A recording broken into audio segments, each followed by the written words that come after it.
India আৰু বাংলাদেশৰ মাজত যি দ্বিতীয়খন টি-20 মেটচ হৈ আছিলে আজি ইণ্ডিয়া 84 ৰানত জিকিবলৈ সক্ষম হৈ গ'ল। ইণ্ডিয়াই প্ৰথম বেট ধৰি 222 ৰান টাৰ্গেট দিছিলে আজি।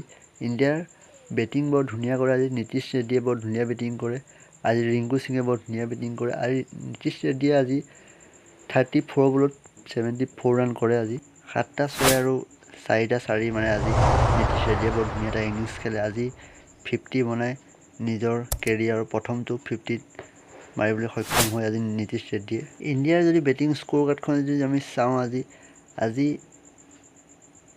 ছেমছাঙে ভাল নেখেলিলে আজি 7টা বলত 10। অভিষেক শৰ্মা আজিও ভাল নেখেলিলে 11টা বলত 15। সূৰ্যকুমাৰে ভাল নেখেলিলে আজি 10টা বলত 8। নীতিশ ৰেড্ডীয়ে ভাল খেলিলে 34 বলত 74। ৰিংকু সিঙে ভাল খেলিলে 29 বলত 53। হাৰ্দিক পাণ্ডিয়াই ভাল খেলিলে 19টা বলত 32। ৰিয়ান পৰাগে ভাল খেলিলে 6টা বলত 15।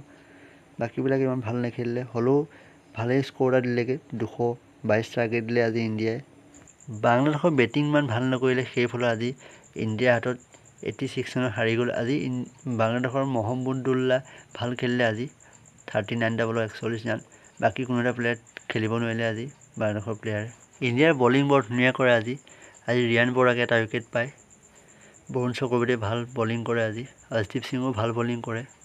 আজি ইণ্ডিয়াৰ যি বলিং স্ক'ৰ কাৰ্ডখন যদি আমি চাওঁ, অৰ্শদীপ সিঙে এটা উইকেট পাইছে। নীতিশ ৰেড্ডীয়ে ভাল বলিং কৰে 4 অভাৰত 2টা উইকেট পাইছে।